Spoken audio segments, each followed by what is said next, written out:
who's talking? Do you sometimes think maybe they are talking about me?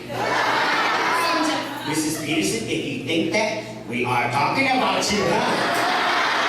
Especially if your name is Mrs. Peterson, or they call you Mrs. P. And then you hear something like this, Mrs. Peterson, and you hear something like this, then you know we're talking about you. Then you know Mrs. Peterson. We're talking about you. Because why? We can speak two languages. Cool. So, no, Miss Peterson, we're not talking about you. Sometimes we speak in Hmong because when we say things in Hmong, it sounds more beautiful. For example, Mrs. Peterson, you can go to a Hmong girl in the villages in the mountains of Laos. And you can go to a Hmong girl in the villages when the young boys would go meet the young girls when my father was a young boy. Teenagers, you remember my mother would say, hey, mother. He would say, and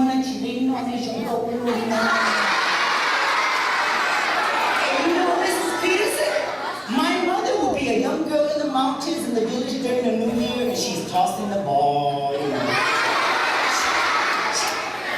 And my dad would say that to her when they were young boys and girls, and she would melt, she would fall in love, she would, ooh, it's so romantic. And you know what my father just said? In English, it means, my fellow Hmong sister, what did your mother and father feed you that make you look so good? And Mrs. Peterson, my mother would do this like all Hmong girls who were shy and proper, she would do this. And then she would say,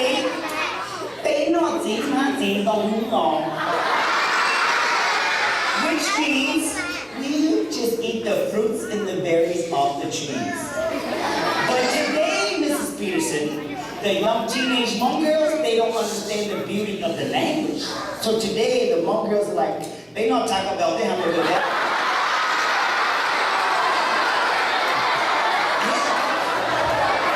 Something else too. You know, our language is so beautiful. I'll talk about how beautiful our language is made. There are some things, boys and girls, that your father probably said to your mother when they were younger that was so romantic. If you ever read a poem, it's romantic like a poem. What's your name over there? Mrs. F. Okay, Mrs. F. You know, in the jungles of Laos, this is a true story.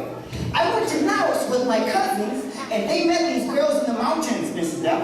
And they said to the Hmong girls, Millennium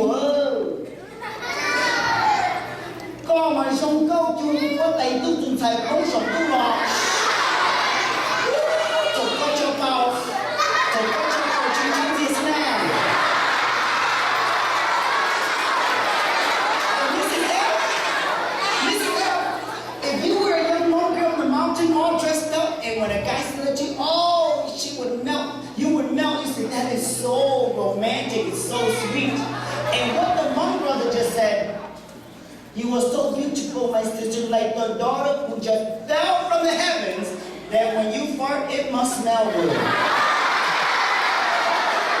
You see? But this in Hmong, it sounds beautiful, but in English, like, ew. So that is why, Mrs. Peterson, sometimes we have to say things in Hmong because we don't want to lose the beauty of the language, right? Yeah. So today I will be speaking in Hmong and in English. Some people call it Hmonglish, okay? Let me get a little air up here. It's getting hot in here.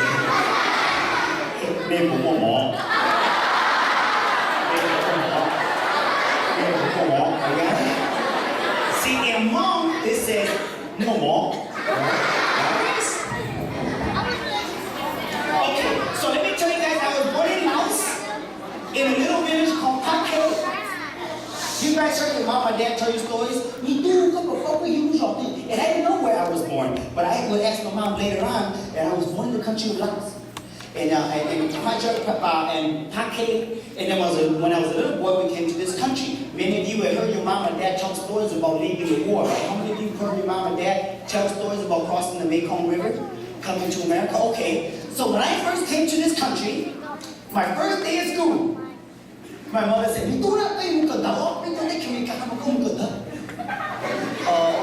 what's cool? Because I remember in the refugee camp, we didn't have shoes. We had like one pair of pants, one pair of shirts, and we'd run outside. We just had so much fun, sometimes playing in the sun. We didn't have a lot of food, but we were okay. And we didn't have like napkins. So sometimes when our nose was really running, we would do this. Like, shh. We'll play marbles. And then one day my dad came home in the refugee camp. My dad said, son, we're going to get you to a new home, my father said, in a place called America. I was pretty smart. I was 6 years old.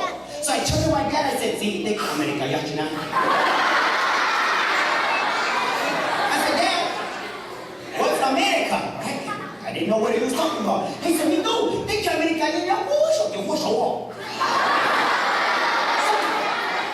America is a beautiful place, he said, where there's no war. And it's way up there, son. He said, it's in the clouds. I said, Dad, if America's up there in the clouds like you say, how are we going to get there? My father said, me too.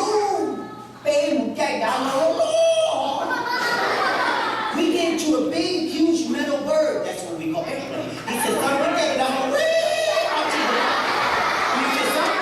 When they disappear in the clouds, we up to America. I just remember, cool. America. And I was so excited, boys and girls, we are coming to America. Because we heard in America, you guys are lucky. You don't have to wake up afraid soldiers will come shoot your families at night because there's no war.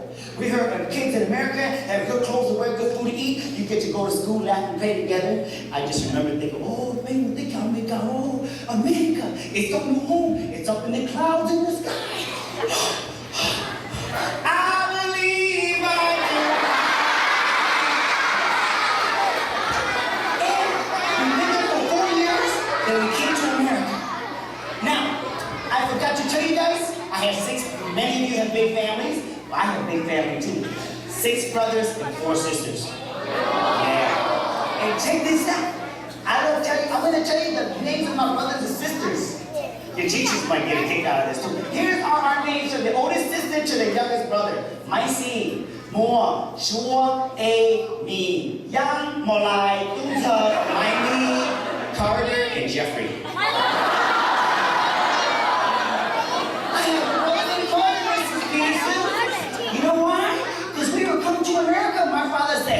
The president of the United States at the time. The president was Jimmy Carter. So my brother was named Carter after the president. Think about this, boys and girls. If George Bush was president at the time, I'd have a little monk brother named Bush running around. How weird is that, huh? Imagine going to this playground, some girls like, hey, what's your name? Some girls like, I'm a swing, my name is my name, what's your name? You're like, my name is Bush Xiong. That sounds kind of weird, huh? Okay. So we came to this country, we came to St. Paul, and when we came to St. Paul, oh, it was exciting because in Laos, it's hot, it's sticky, right?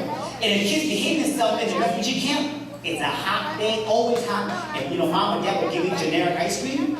They will give you a cup of ice and you behave yourself. And every one kid in the refugee camp, baby, no, not one, right? You let you chew on ice. You can take it outside and brag. I had eyes, you don't have eyes. But guess what? When we came to America, we came to Minnesota in the winter.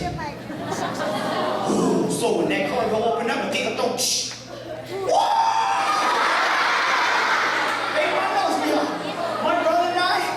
Who we go to this big pile of white stuff and you guys call it snow. Ooh. I said to my brother, Goshi Shashi Baba.